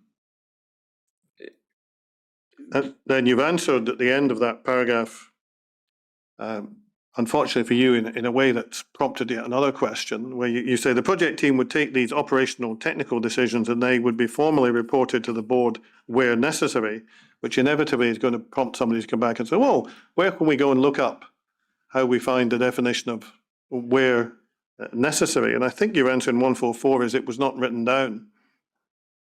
No, it was in the kind of infirm schemes of delegation, etc. I mean,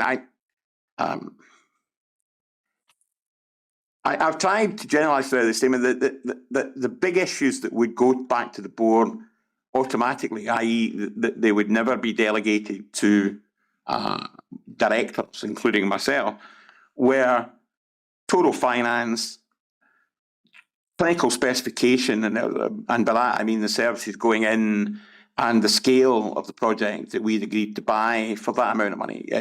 The project director and the chief operating officer could not have agreed to take only 1,000 beds, but we'll keep it within the budget and we don't need to tell the board. Right? That fundamentally is not, that would have to be reported to the board. Likewise, if you decided that we were just not going to have a particular department because we didn't have space, that again would need to be reported to the board. But out with that, the detailed design of the ward, the detailed design of the theatres, the discussions that were had about whether you have clean and dirty corridors within the theatres, all of these kind of operational issues, that was delegated. And I think you indicate that you really can't remember anything of note sort of coming up the way from these discussions. It was all just dealt with at the lower level. Yes, I can't remember in any of the regular reports that came to the board that it was anything other than a generality of what stage was the construction at,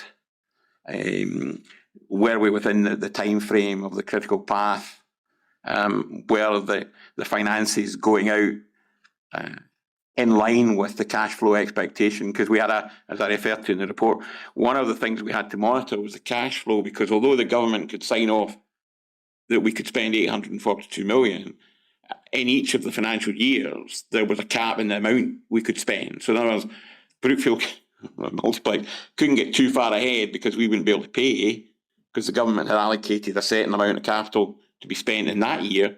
Likewise, they couldn't get too far behind because we would then have to broker the capital between fiscal years. Health boards don't have the authority to hold on to cash. So at the end of each financial year, our numbers need to come back to zero, which is quite a feat when you're dealing with 3.1 billion to bring it back to zero at the end of each financial year. But basically, unlike councils, boards can't bank surpluses from one year into the next, and likewise, they can't broker capital. So there's a very kind of strict fiscal management of the cash flow. That would be included in the reports, where we're on time, etc. Well, I think I just have one final question on your, and I'm now sort of moving from talking about the board and so on to talking about you as chief executive. If we go to page 75, just a couple of questions from that page. You say, second sentence in 252, I was not working with the project team in 2009, and then you set out what you were doing 2000 to 2006.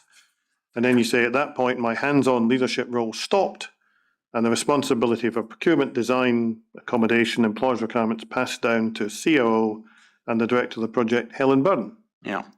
So you kind of took a step back at that stage.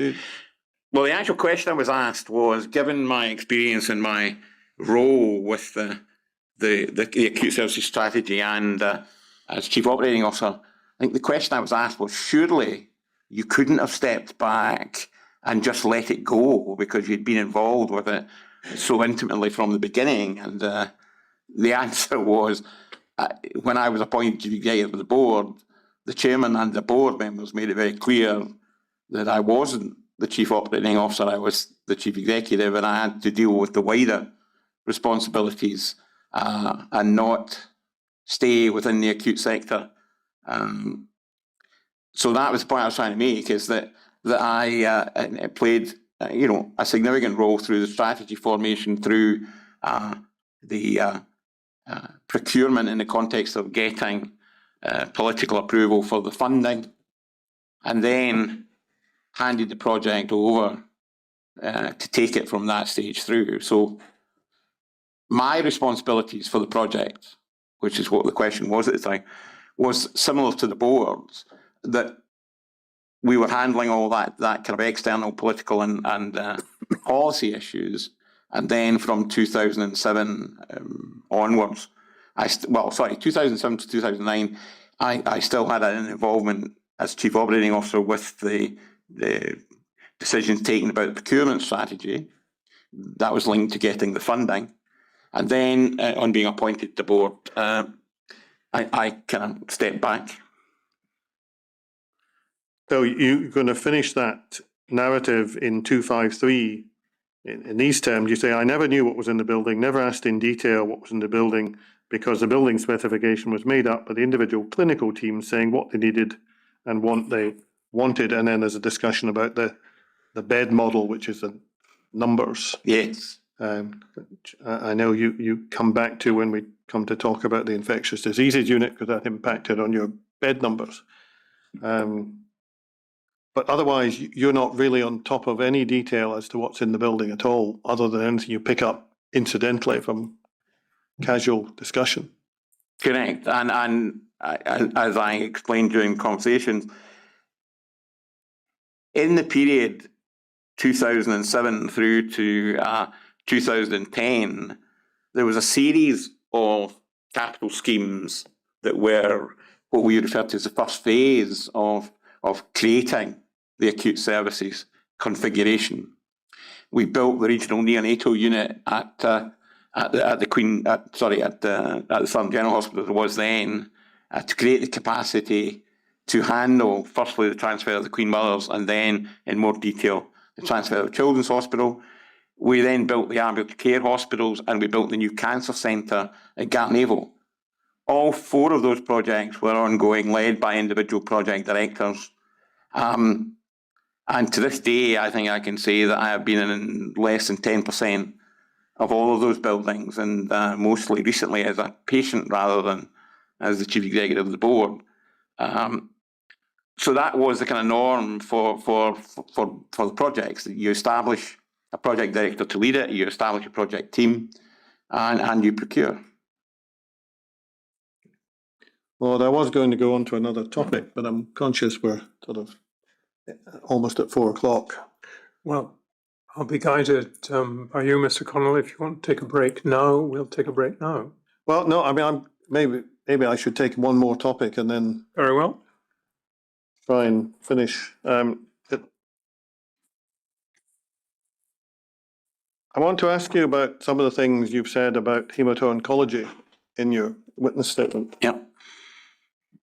In particular, the hematoncology cohort, to use that word, that was originally intended to be in Ward 4B before the proposal for the bone marrow transplant move. Because you tell us quite a lot about it. I just want to ask you about that.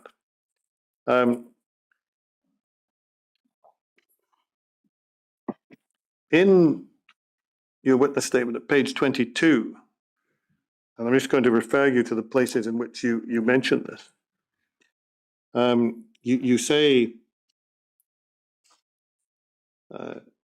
when the hospital was designed, when the decisions on ventilation were taken, the only area that was going to house immunosuppressed patients, for which there was specific design guidance, was the Schehallien ward in the Children's Hospital. There were to be no immunosuppressed patients in the adult hospital. See, you've said that there? Yes. Then if we go to paragraph 213, which is on page 64. You say, I've been asked about the guidance relating to immunosuppressed patients. In my view, this is not relevant, as there were no immunosuppressed patients at the design stage who were to be accommodated within the adult hospital. And then you say near the end of paragraph 214, because 214 also deals with the 4B, the other later issues. It was never designed to take immunosuppressed patients. I did not consider the hematoncology patients initially intended for Ward 4B to be immunocompromised. They were primarily community patients, getting follow-up treatment closer to home, just as in Monklands. You see that? Yes. Then if we go to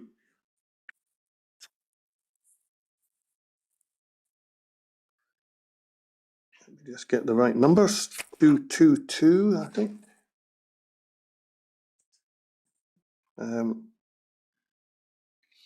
Yeah, let's go to page 67, paragraph 223. What was going into 4B, you say, was what they call district general hemato-oncology, low-grade oncology, low-grade drugs administered by a combination of overnight stay or short stay. These units existed in various places, and you say the idea was patients would not travel unnecessarily to the Beatson for low-level, no-risk chemo, and you go on to a similar effect. Now, can I just ask you, first of all, where did you get the information you've set out in these paragraphs? Well, because it doesn't appear anywhere else in the materials we have. So I just wanted to ask where this all came from. Well, that's because I was a part of the group that debated and agreed the West of Scotland Cancer Strategy. The Beatson Oncology Centre is the Centre of Excellence for the West of Scotland. There was a big push in 2007-8 to decentralise elements of the Beatson because of patients having to travel significant distances, that the administration of oncology drugs had evolved, and that there were a group of consultants, particularly haematologists, who had the skill sets to oversee patients who had been through the regional centre and therefore could be discharged back to the community. The West Scotland Health Board agreed a strategy which was that each board would set up a local service where the oncologists at the Beatson could discharge these patients back to these units to complete their treatment, making it easier for the patients to get access to local services. So within the West of Scotland, those hospitals where Monklands was picked by the Lanarkshire Health Board, Forth Valley as a single site acute service, and in Ayrshire they picked Crosshouse Hospital. And each of the board in Glasgow, because at that time we had a thing called the Clyde that went through Glasgow, there was a kind of north-south debate in Glasgow, and it was agreed that in the south of the river, which didn't have access, would get the Glasgow version of the outreach service. So each of these boards took forward the development of that. So I was involved in that, so I know the background to that. Those patients that were in the Southern General, which was the south side outreach of the Beatson, were in an open Nightingale ward in the Central Medical Block, as it was referred to at that time. And they were managed by the consultant haematologist in liaison with the oncologist at the Beatson. Therefore, in the clinical specification for the Queen Elizabeth, it was the service that was in the old Southern General Hospital, that was planned to move into the new hospital. In the detailed specification for 4B, which signed off by John Hood and Infection Control and the other consultants, that was the patient group that they were looking at in setting out their advice on how these patients should be managed.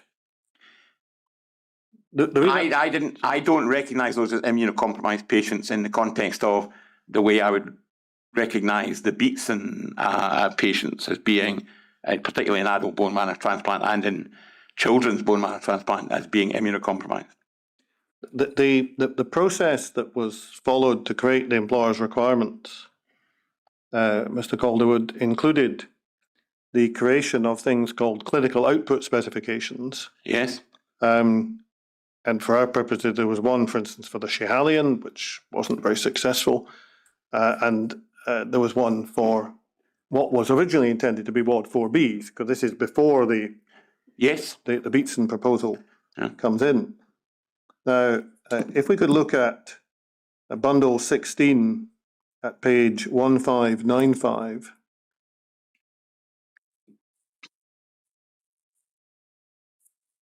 What we find here is what this inquiry at least has been told and seemed to have been accepted to be the clinical output specification for the original version of Ward 4B.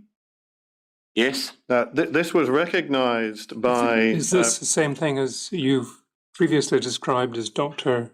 John Hood's? Well, Dr. John Hood was the infection control doctor. He's named in the introductions paper. Yes, he was his consultant microbiologist. He had the infection control role. I think it was Dr. Anne Morrison was the consultant hematologist who was managing those patients at the time within the Southern General, who I suspect would have been party to the drafting of this clinical output specification. Right. That answer suggests, I'm sorry, Mr. Connell, that suggests to me that when you made a reference to Dr. Hood's paper, you were thinking of something different than that. No, this was the one that I was referring to. Very well. My apologies. No, the reason I'm putting it to you is that we asked Mr. Gary Jenkins about this document in the course of evidence he was giving us, focusing on the Beatson move. And he was able to tell us that this, he recognised this as relating to a ward in the Southern General that was moving into the new hospital, because he had a similar ward in the Beatson, which was not going anywhere and was staying where it was. And he recognised the type of things that they did. And he asserted that this was what he would describe as a neutropenic ward under the special provisions of SHTM 0301 for protection of immunocompromised patients. Now, your narrative in your witness statement proceeds on the assumption that there are no immunocompromised patients in the adult hospital. But this clinical output specification, if we look at it now, says in terms, paragraph 1, a high proportion of the patients receive chemotherapy and are immunocompromised, making them vulnerable to infection. And advice was requested from Dr. Hood. And then down under special room requirements, rooms suitable for isolation of immunocompromised patients. And there's this pentamidine room, which is a room that you find in this context. Ventilation. The hematoncology ward has a very specific function and a considerably higher than average requirement for additional engineering support and infrastructure. No opening windows, no chilled beams, space sealed, ventilated, positive pressure, highly filtered air, probably HEPA, with side rooms for neutropenic patients, just as in the Beatson. And then something similar is repeated on page 1597 near the end. Now, this is the material the inquiry has been given, and hitherto has been, as I understand it, accepted to be the specification which was proposed for Ward 4B, because it raises a different question about what happened to this group when Beatson came in. Now, that does appear to suggest the need for protection of immunocompromised patients in that ward. Yes, I think I am using my view of the cancer strategy which differentiated the patients between those that could be managed in a local district general setting versus the special services at the Beatson. The accommodation that they were in at Southern General had none of this. This was the opportunity to build a state-of-the-art facility for these patients in the new hospital. And it's my understanding that this was what was included in the employer's requirements for 4B. Which became 4C. I couldn't comment. Oh, well, I apologize for the way of putting it, but can I just make absolutely certain?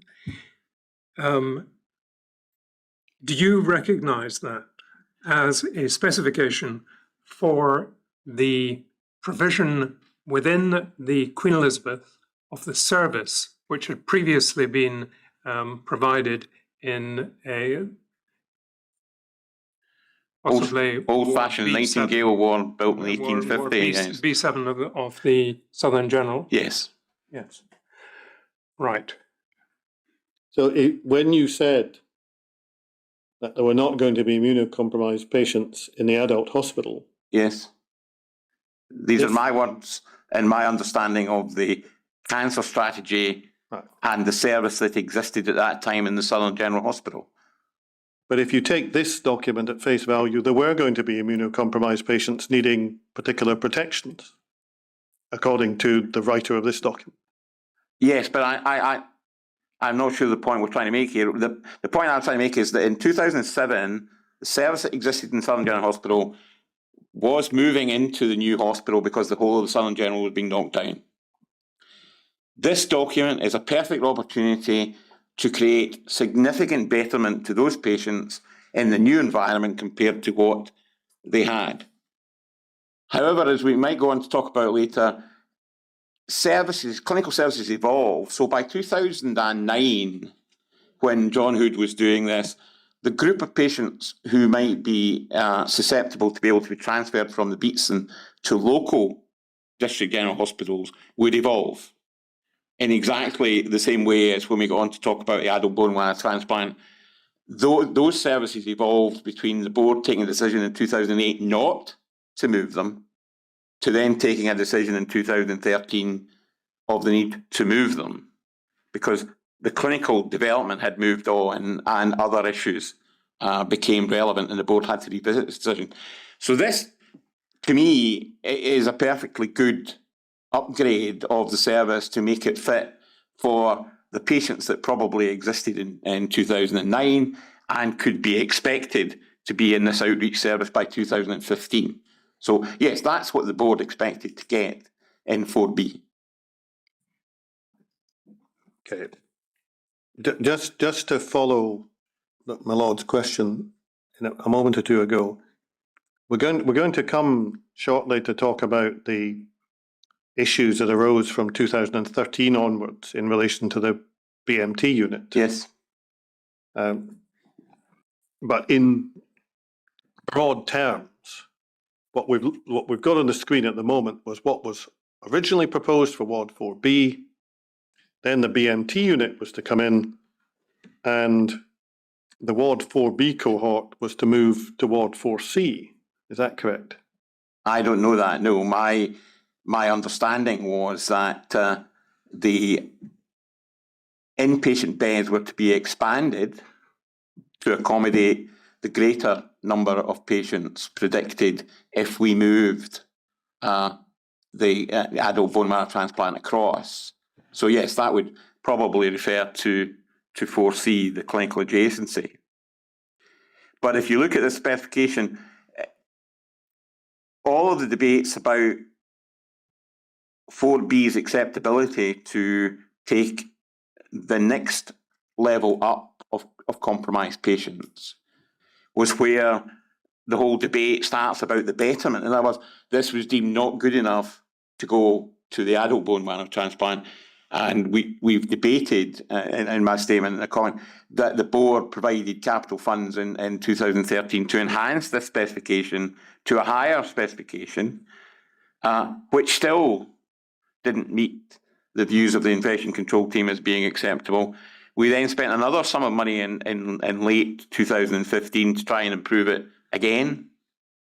And as I said in my statement, subsequently couldn't improve it to the level that was deemed required by infection control. And then I've endeavoured to explain the very difficult situation I found A, myself in, and B, the board in, which is you had two groups of clinicians who had different views.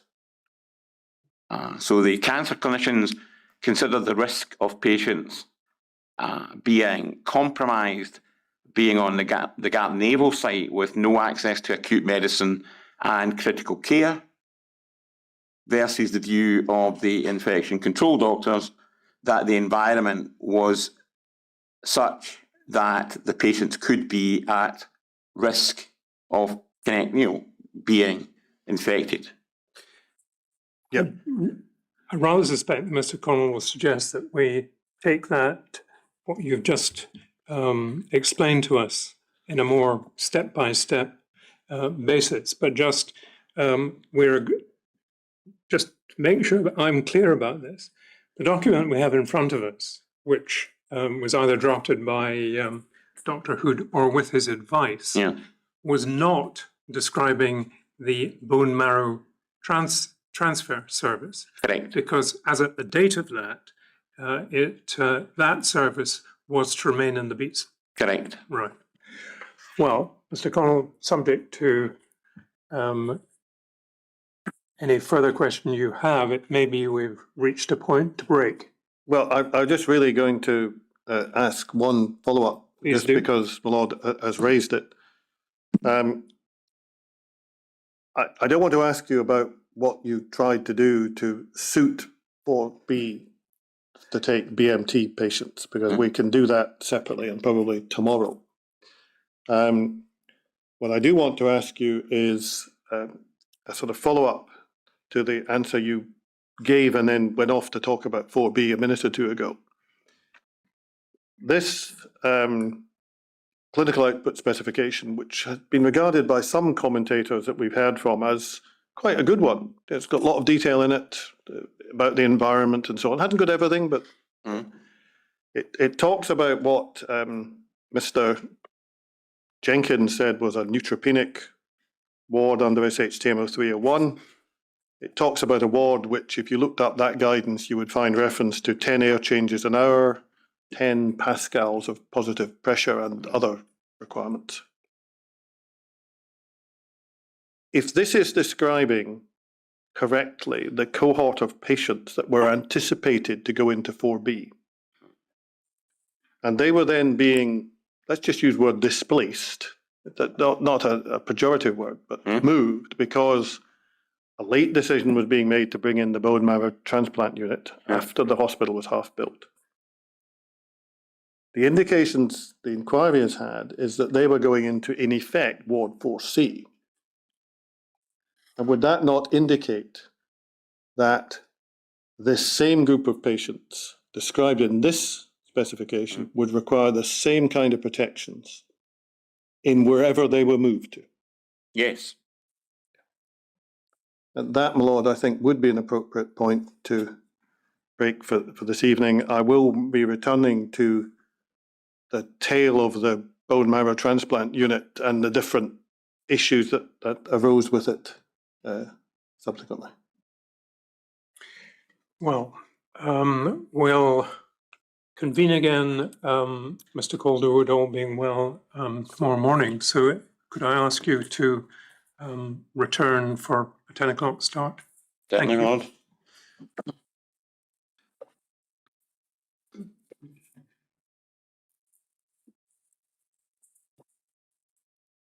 Well, we'll reconvene tomorrow at 10, and until then, I wish everyone a good afternoon.